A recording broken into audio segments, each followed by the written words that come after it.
There we go. Okay. Yes, sir. All right. All All right, right. everyone. Welcome to Diaries of Masculine Men. This is a podcast where we explore what it really means to be a man in the world that often tries to redefine what masculinity is. This podcast, it's about strength, it's about hope through struggle, and it's about the men who've been tested mentally, who've been tested physically and emotionally, but still somehow, some way, they found the grit to rise above their circumstance. Whether it's a mental health issue, a physical transformation, financial recovery, or rebuilding from a rock bottom, this is a show that is raw, unfiltered, and it looks into what it becomes to be a man that you were born to be. But before we get really started in this podcast, let me ask you a question. Have you ever had a dream, a vision that was so big that it scared you? One that you were told that it would be impossible. Maybe others said that and maybe you believed them. Maybe you've already given up on your hope. But the thing is you can't. You can't give up. Just because life gets in the way, because pain and disappointment whisper in your ear, not you, not anymore, don't listen. And before you let that thought go any further, I want you to hear today's story. I have Chris Dunbar joining me, and he's a 22-year combat veteran. He's a professional bodybuilder, a motivational speaker, and a guest on national talk shows. But what sets Chris apart isn't just his discipline, it's his defiance. You see, Chris is the only IFBB professional bodybuilder in history with multiple sclerosis. Let me repeat that. The only one in Yes, history. sir. And see, the Yeah. doctors, they told him that he'd never walk again. They said that he'd be confined to a wheelchair for life. But you see, Chris refused to accept that narrative. He didn't just walk later in life, he walked onto the stage, the national stage, and become one of the most jacked, most competitive athletes in the world. But you see, his journey is one of pain, it's one of grit, it's one of resilience, and an unbreakable will. So if you've ever doubted your own potential, I challenge you right now, right this second, to open your mind and just listen to what's going to be talked about.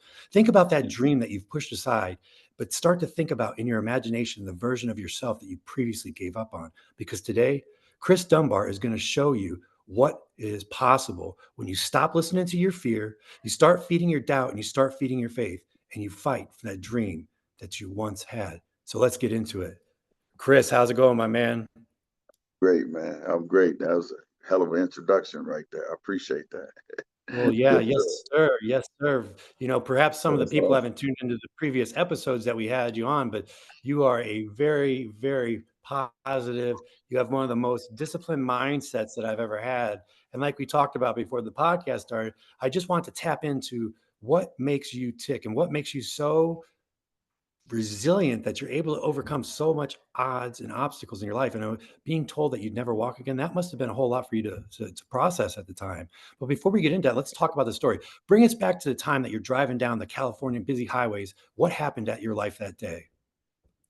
Well, I remember when I was on that's when I really found out something was wrong with me, because I was finally diagnosed with multiple sclerosis back in 2016, 17, and but it took a long time just to be diagnosed. So I remember driving on the freeway, and then all of a sudden, my whole right side seized up.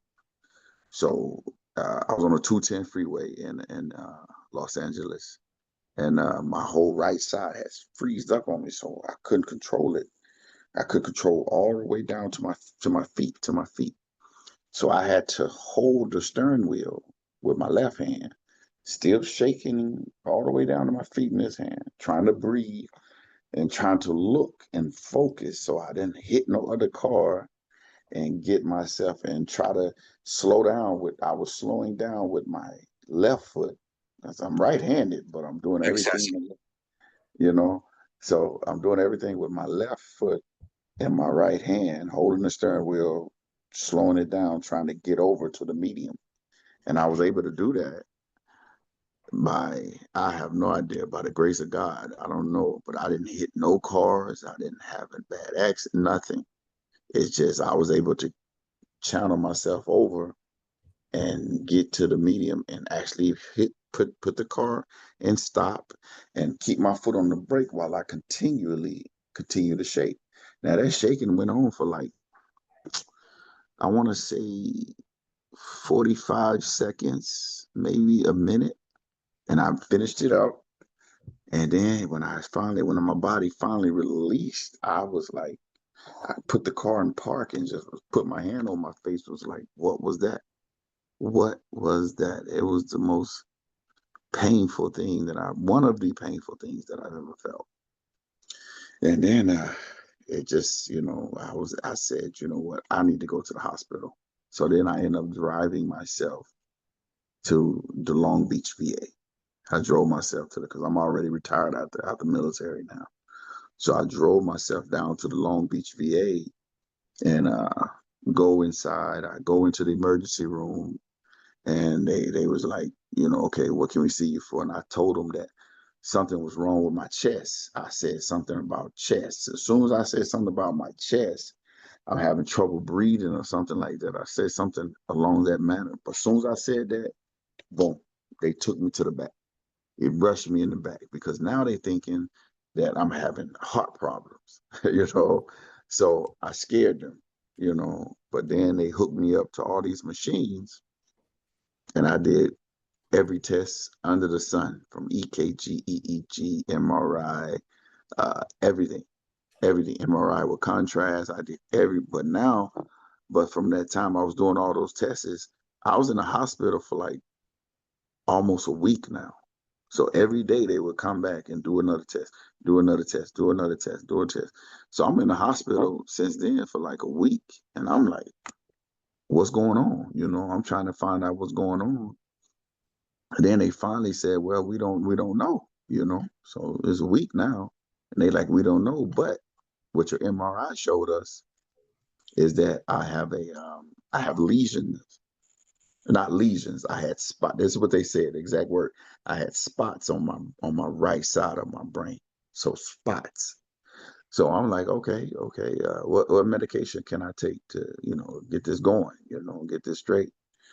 So they was like, oh, we gotta run some more tests. We gotta run some more tests. So here I am. It's over a week now, and I'm kind of like, well, you know what? I'm not in jail, so I'm ready to go. So they end up checking me. I end up checking myself out of the hospital. Of course, you got to sign a waiver and you get yourself released. So I signed it and like, man, do your test. Let me know, let me know what y'all find out, So I just left. Stupid, I'm like, I'm fine now, I'm thinking I'm fine and everything is fine until maybe a month or so after that. I woke up. I woke up out the bed and I woke up with my right eye. I couldn't see out of my right eye. My vision was gone. I could see out of my right eye. So then, like, oh my God.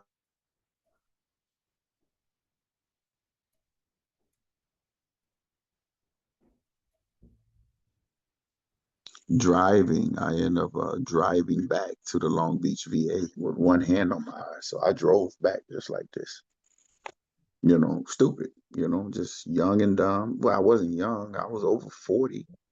I just thought that I could beat anything. My mindset was like nothing stopping me. I can beat anything. So I ended up driving back just like this, all the way back there. And then when I finally got in there, I went to they sent me back to the neurology. And then I was like talking to this lady, and I was like, my vision is gone. I was just here a few months ago. Like this happened, and I'm giving her the whole breakdown. And she said, you know what? She listened to me. She actually listened. She said, you know what? I think you might have MS, multiple sclerosis. And I'm like, well, I don't know what that is. So, because at the time I didn't know, I had no idea what MS was. I mean, it was foreign to me, So she was like, you know what I'm going to do? I'm going to schedule you for another emergency MRI right now. Then I want you to do a spinal tap tomorrow morning. So I was like, okay, all right, it's fine. We find out what's going on. So I did an MRI right then. Now, because it was it was pushed so fast that I got my results back later, like within hours of me finishing it. So she put my old one that I did a few months ago on the board, and she put my new one on the board. And when you look at my new one, I had more spots on my brain than I did the first time. So now so now that I'm looking at it now, since I didn't treat it the first time I was in there, so now it's like attacking my body. It was attacking my neural system, neural system. So now I couldn't see. The little tremors was getting worse. It was getting worse. I was still having those, but I was just ignoring it. I was ignoring it. It'll go away. It'll go away.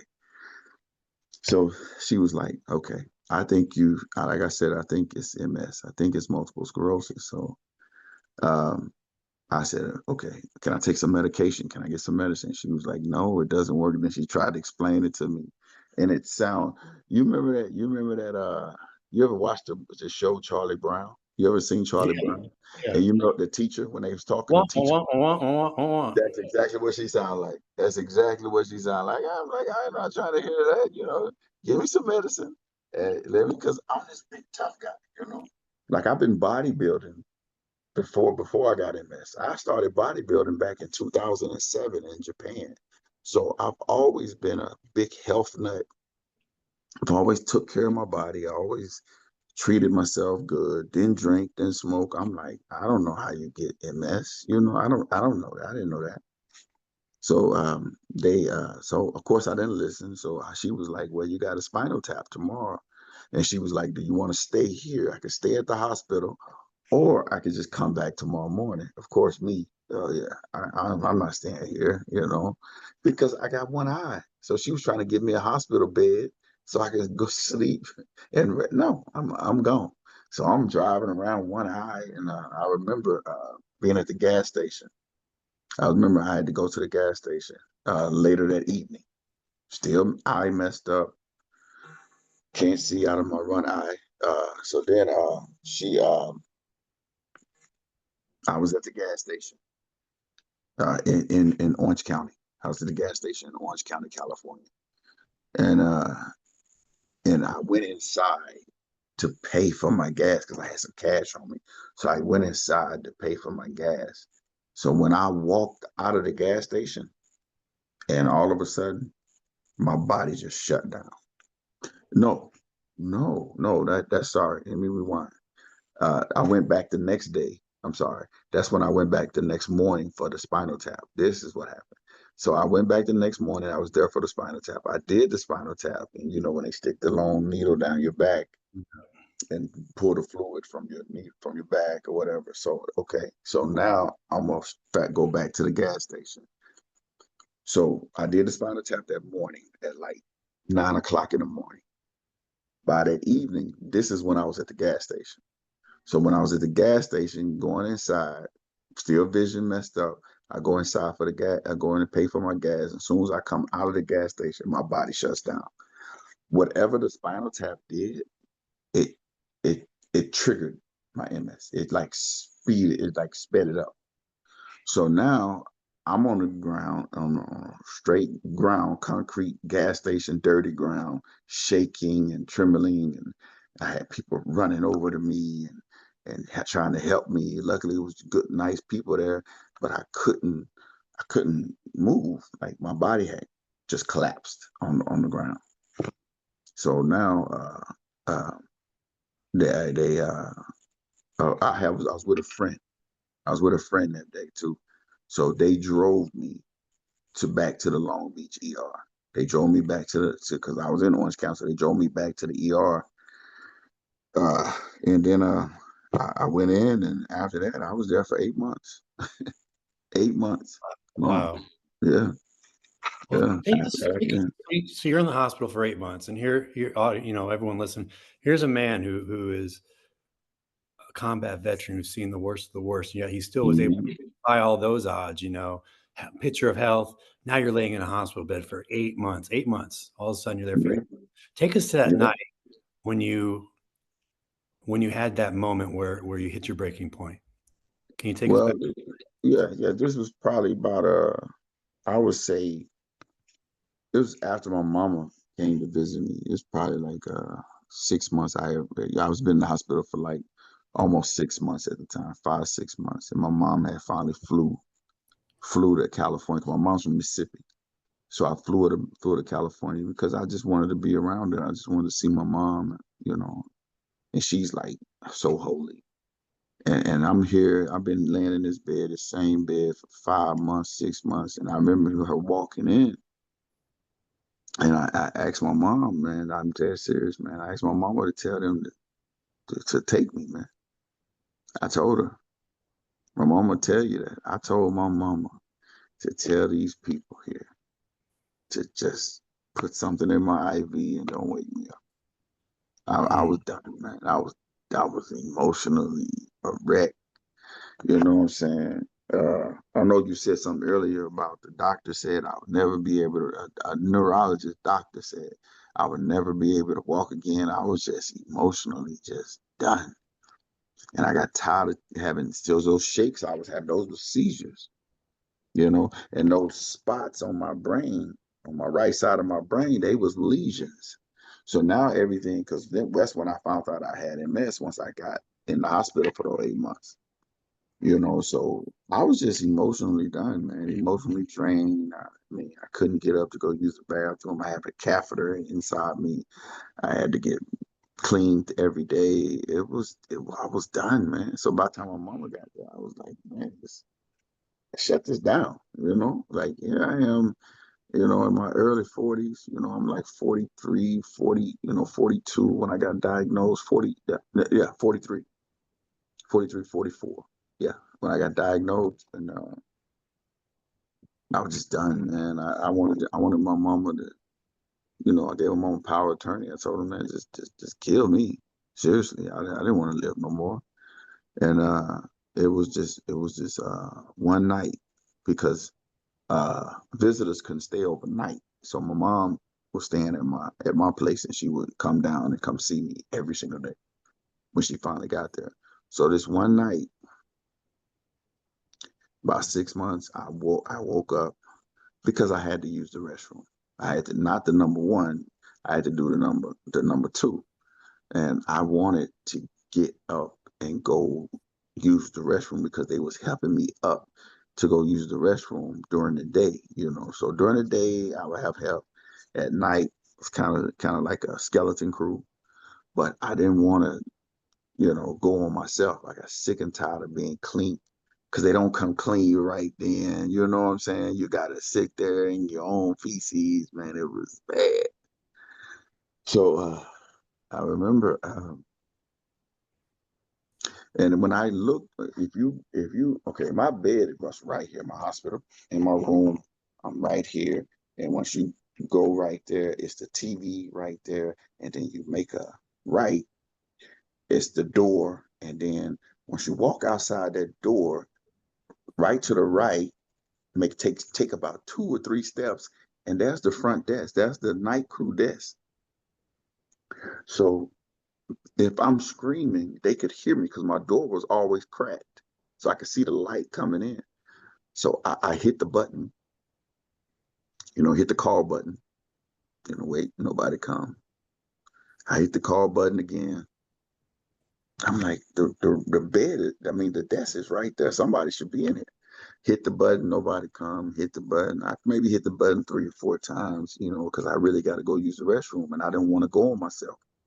And then, so now I'm screaming, nurse, can somebody come help me? I'm screaming out loud. Hey, I need help. I need to use the restroom. I'm screaming outside my door. But I didn't know that there wasn't nobody there. I didn't know that. I'm thinking that somebody's got to always be there on call. So I took it upon myself to want to get up on my own. And I remember pushing myself up off the bed, to get up, to roll out the bed, to go use the restroom. I was going to walk. It was like terrible. I was going to get up and walk, use the walker or a wheelchair to roll myself into the bathroom to go use the restroom. As soon as I tried to get up, boom, I caught another seizure. Like as soon as I put stress on my body caught another seizure. Next thing you know, I blacked out a little bit, came back, and now I'm all, crapped everywhere. got stuff all over me. I just felt so like angry at myself. I wasn't mad at nobody. I wasn't mad. I wasn't mad at the nurses for not coming. I wasn't mad at, me being put in this situation. I was mad at myself that I'm letting this happen to me. I'm like literally letting this happen to me. So I remember telling myself, I felt like I was talking to God though. I was talking to him, you know, and I was talking out loud and I'm telling him, I told him like F you. I did. I'm not gonna lie. I said F you. I said, you're not gonna help me. Prayer ain't gonna help me. Nobody's gonna help me. These nurses out here ain't gonna help me. If I gotta do this, I gotta do it myself. And that was the day my mind changed, right? That in that bed, in that hospital bed, at like whatever time in the night it was, but my mind shifted right there. I was like, forget it. I was like, forget you. I'm gonna do this myself. And if I'm gonna do it, and if I can't do it, I'm gonna die trying. But at least I'm gonna do this, trying to do something to make myself get out of this bed. By that time, I had started taking a new medication called I can say the name of my Sure, medication, right? absolutely. Go ahead. I was started taking a new medication called Avonex, and I could see stuff was coming back. My vision had came back straight, you know what I'm saying? But if I look to the side, I still see double. So if I look, like in my peripherals, I see double. But if I'm looking at you straight ahead, perfect. I see everything lined up. So my vision is still a little bit off, but I'll take this than what I was having. So they had put me on Avonex and everything started coming back. And then I just started getting up and walking 5 minutes a day. That 5 minutes turned into 10 minutes. 10 minutes turned into 15 and so forth on to like when it came back to the 8 months, when I was in there for 8 months, they had released me. They released me, man, because I took it upon myself because I felt like they was trying to, you know, keep me down. They just wanted to pump me with a bunch of medication. I stopped taking all this other crap, medications and stuff. I just took my Avonex once a week. That's it. They was bringing me other medication. I was refusing, and I had to sign the note saying that he's refusing medication. I was refusing everything. I became an a-hole in them, and I became a jerk to them because I felt like they weren't trying to help me. So I took it upon myself to to to will myself back and to get myself out of the hospital. You know, When you're and, going and through this at this time, what's your mindset look like? I mean, what role did fear play in your journey, and how did you use that to expand rather than shrink? I mean, how did you go from sitting in your own feces, broken, wanting to die, to getting to being an IFBB pro bodybuilder? I mean, what is that? What does day one look like? I mean, day one was tough. It was tough. It's just I just said, you know what? Because I enjoyed working out more than anything. So I said I'm not gonna sit here and not do something that I enjoy doing. So since I enjoyed it, I said I'm gonna do what I enjoy doing, and if I die, doing something I enjoy doing, then so be it. So So the I audience just doesn't realize at this point, and I'll put some pictures up on the scene.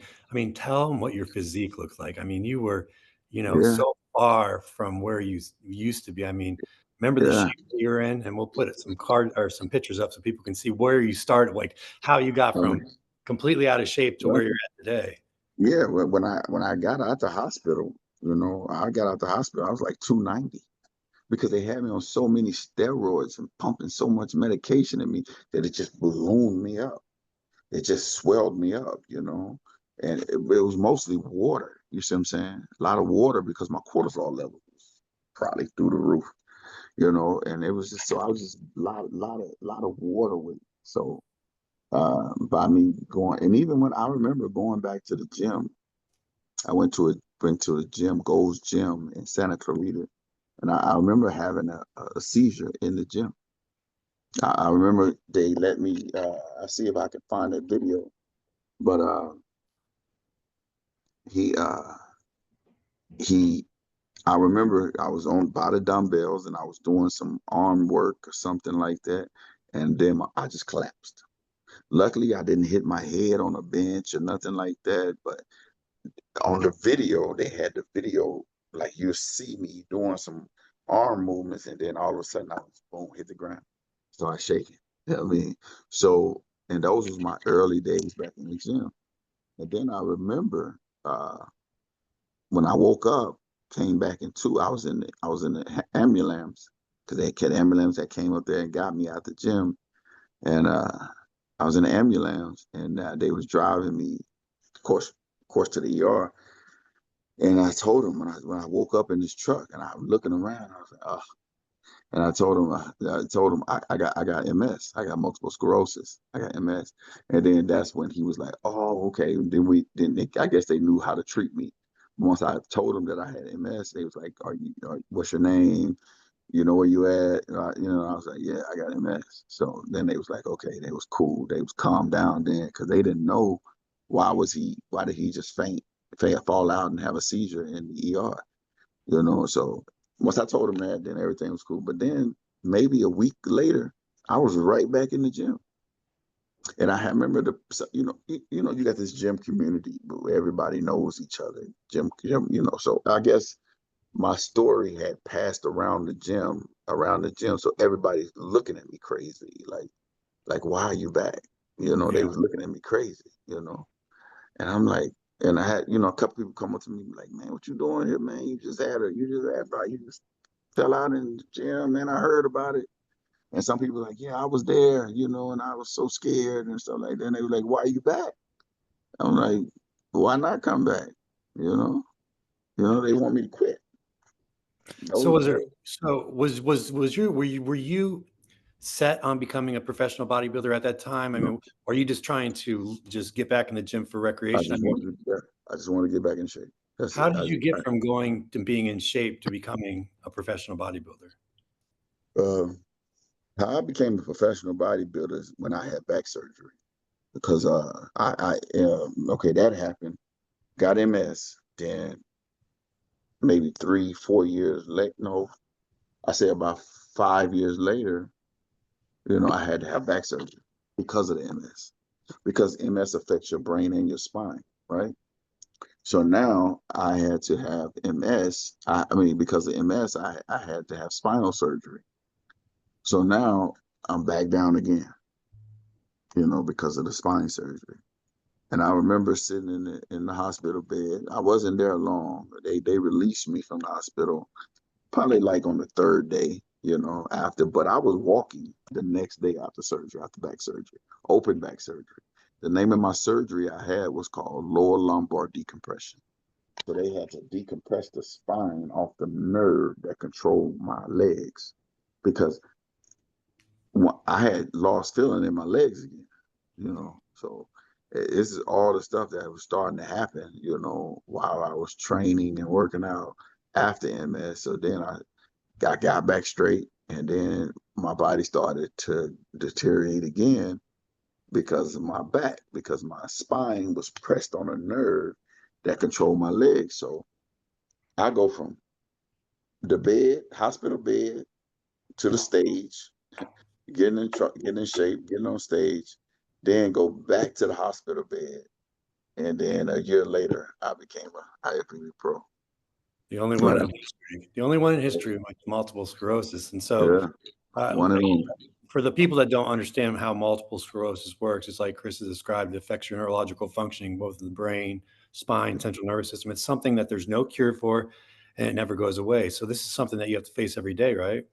Every day for the rest of my life. I take medication once a week for the rest of my life, man. And it's what it is, man. It's what it is. My wife give me a shot. Give me a shot she give me a shot of Avonex because it's an interjection. It's an intermuscular injection. So shoot it in my quads every day. And it's a terrible medication, man. It's terrible, because it literally takes my body and like it's like a sponge. Just say, for instance, you got a sponge and you take the sponge out of the water and you leave it out there to dry up, and then squeeze it. The sponge just starts squeezing, drawing up. And then when you put some more water back under it, it'll slowly expand back out. That's what my body does, taking that Wow. medication. Yeah, it's terrible. So, Terrible. so, so to the audience listening, they're sitting there and, maybe they're silently suffering, maybe their prognosis isn't a physical one, but it's one of life circumstance, mental, emotional, whatever it is. What would you say to the person that thinks that dreams aren't possible, or, when they feel like something's too big to overcome? I mean, what message can you share with them?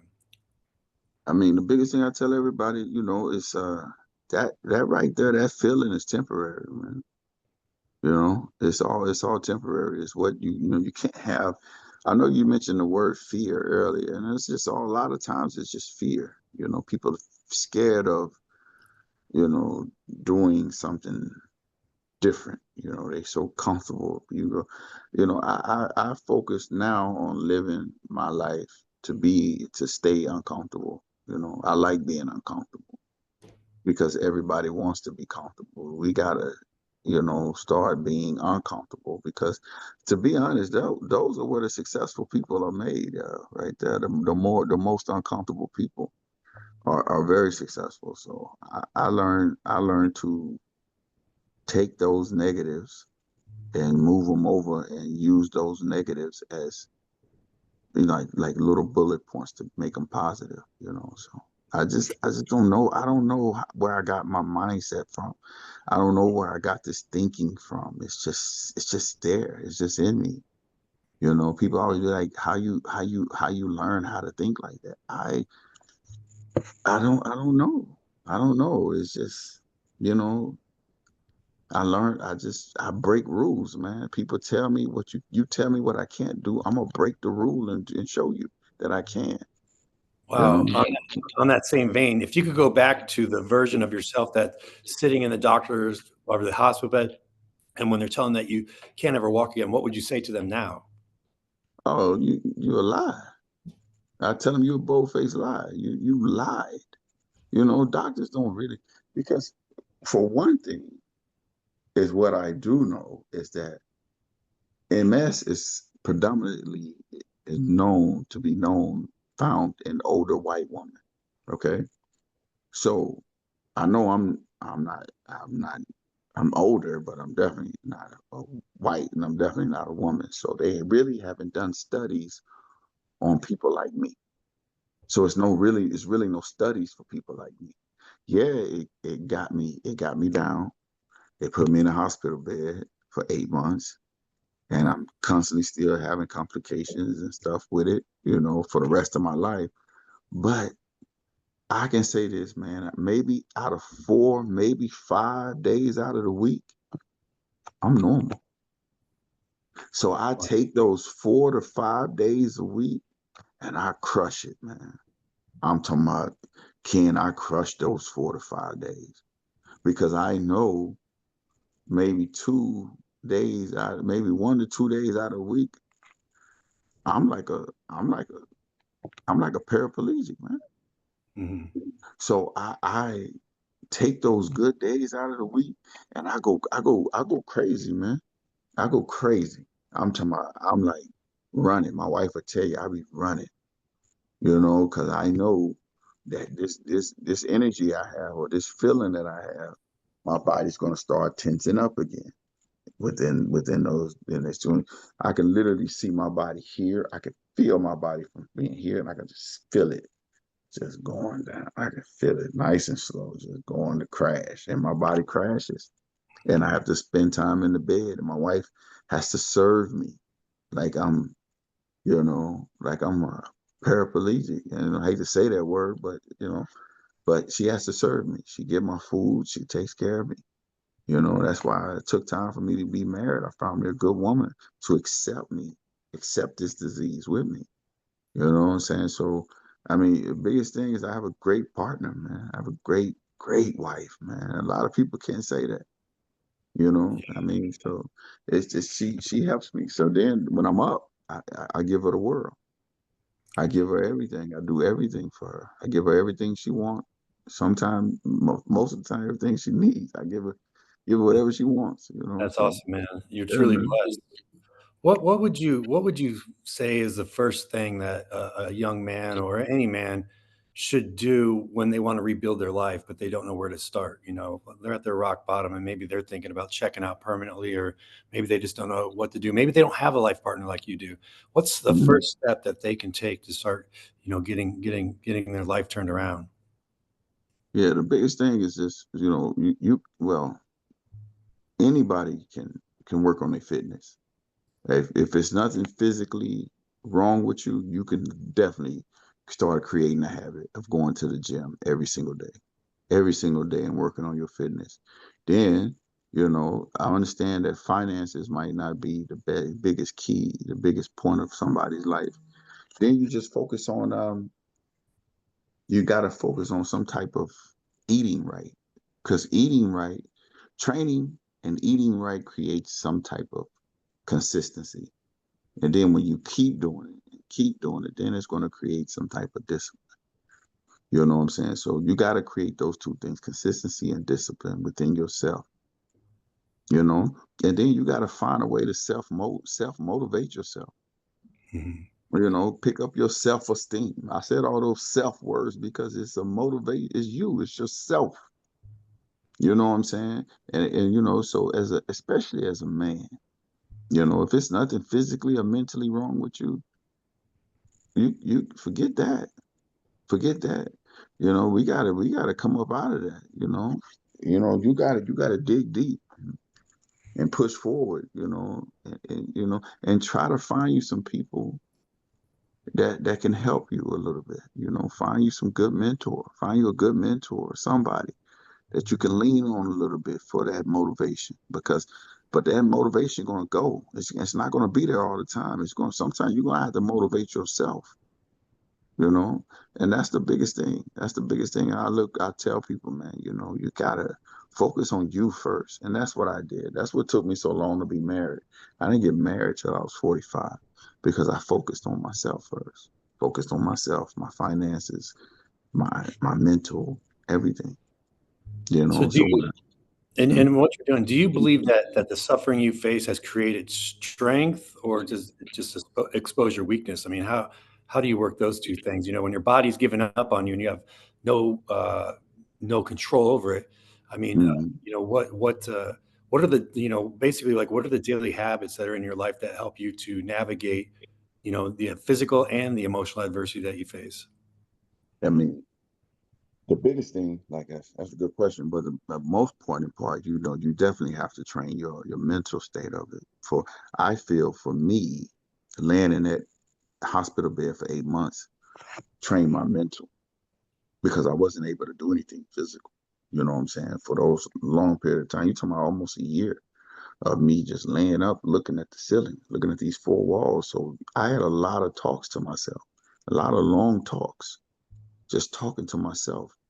And I just was able to, like I said, change my mindset. I changed it. And nobody come in my hospital room and like, oh man, you can do it. I didn't have it. I didn't have it, man. We gotta, I feel honestly, man, you gotta believe in yourself first, man, Mm, before you can ask anybody else to believe in you. that's a You good gotta point. talk about, you gotta think about this, man. I was in that bed for 8 months with nobody. So nobody pushed me. Nobody motivated me. I did it, man. I pushed me. I motivated me to want to get up and come and go do something better for myself. It was me. And, Wow. and my wife sometimes said that it was God too, but I didn't see him. If he did, so he came down. I mean, I missed him. I must have missed him. He didn't come in my room. Uh, It was me, man. It was well, me.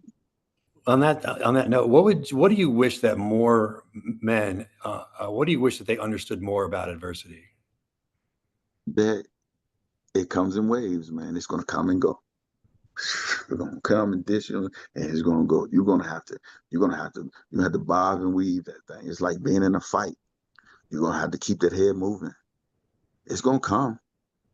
It's gonna come, man. It's coming. It's coming in all our lives. Ain't nobody special.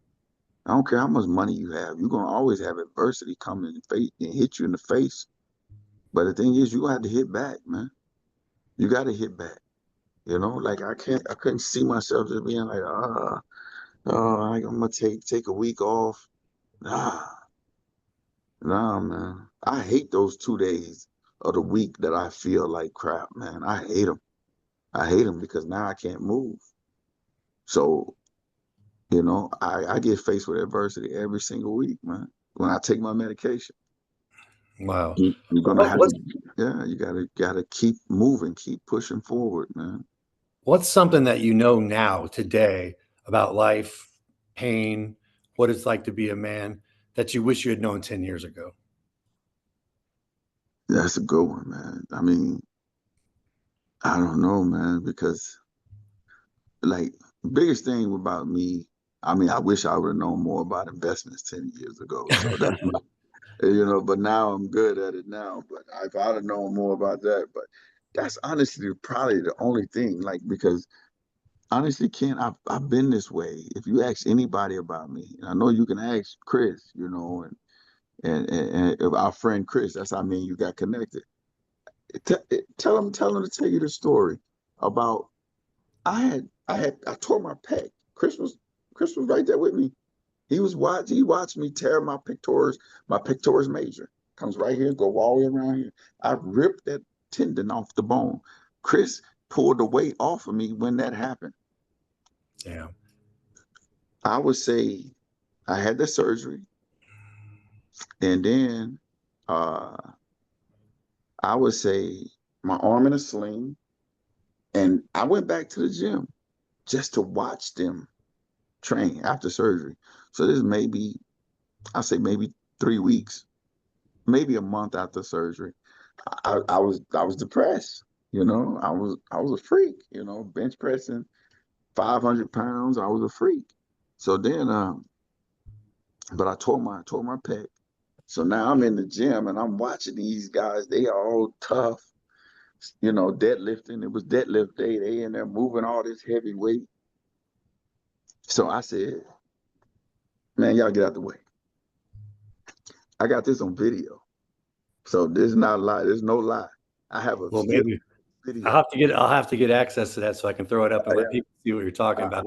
I know it's not, firsthand what it yeah, feels like. I tore my right pec. I was benching yeah. incline bench. I had 385 pounds on there. I'll never forget. And I was doing 10 reps. I wasn't just maxing out. And I went to go rack it, and I remember it sounded like a chicken bone popped in my Oh, yeah, yeah. inside It sounds my like head. Yeah, like a noise. rubber band. Yeah, Yeah, like a and rubber I band. And guess it's like that. I let a scream out so but I couldn't get off the damn gym floor, man. I screamed like Uh, a wounded animal. I mean, Chris pulled the weight off me. He pulled it off me. I didn't even drop. I still was holding there and I was screaming, "Get it, get it, get it!"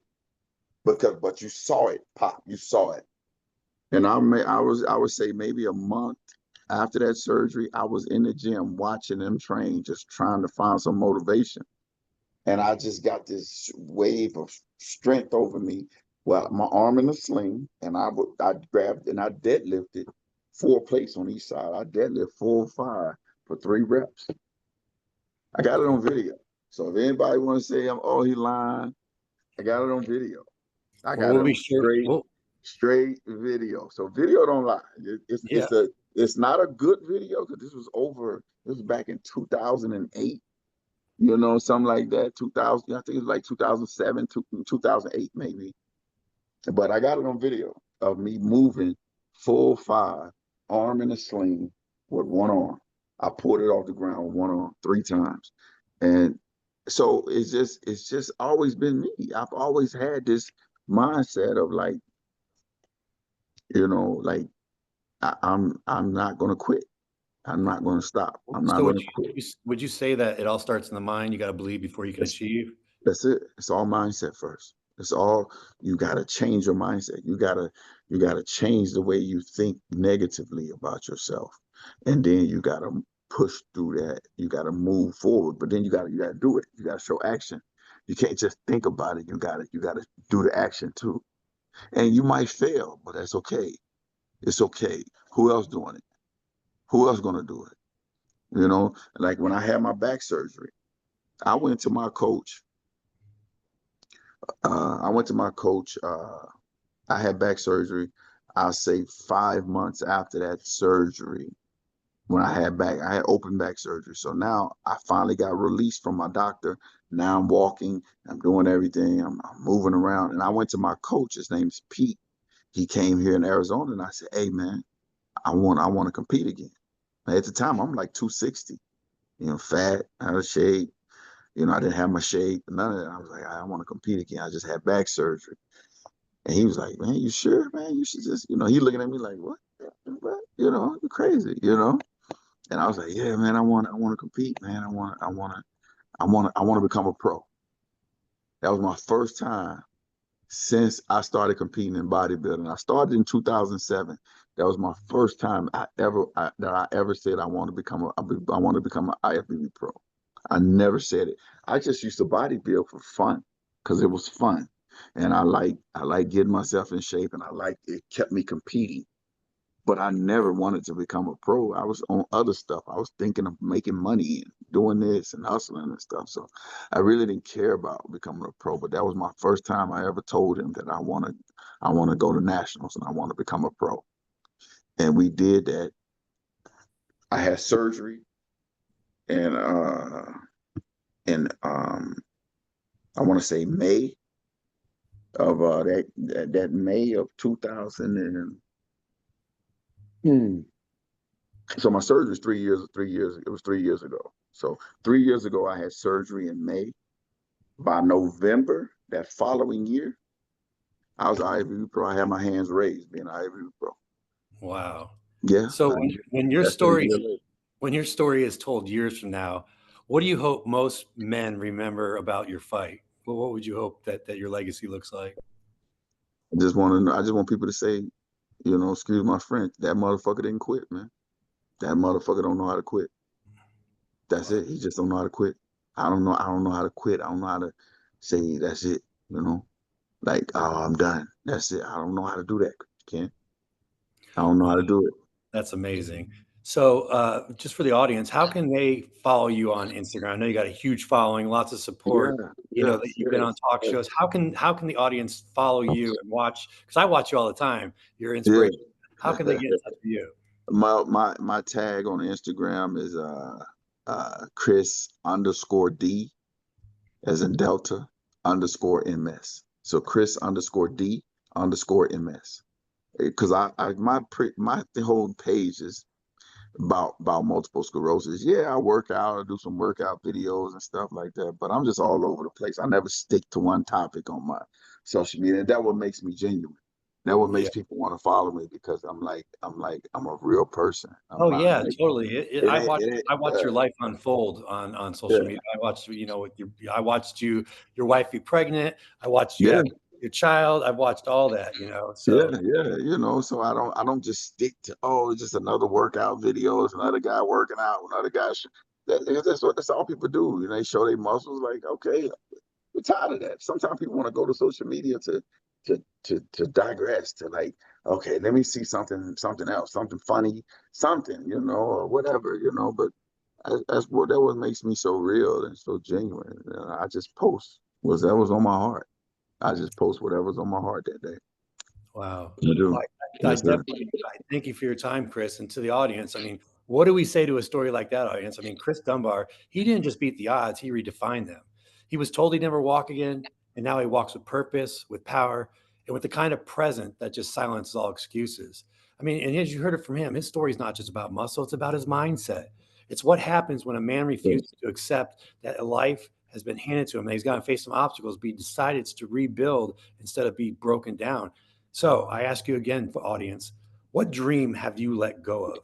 What voice have you been listening to that what tells you can't, the one that says you won't, the one that says your best days behind you? Are you listening to that voice, or do you have a little piece of you that knows that there's more to life than what you have? Because Chris, if he can rise from a wheelchair diagnosis to the world stage, then what's stopping you, my friends? I hope this conversation's moved you. If it's made you think or reflect, or if it's waking something up inside you, do us a favor. Subscribe, share, leave a review, follow Chris on Instagram. Because, guys, this podcast isn't just about followers, it's about fighters. But tune in and join us. If you're one of them, you're welcome to the Brotherhood. So until next time, just keep showing up, keep getting better. And remember, masculinity is not toxic. Mediocre is toxic. It's toxic. I love it. Diaries of Masculine Men. We'll see you next week. Yeah, so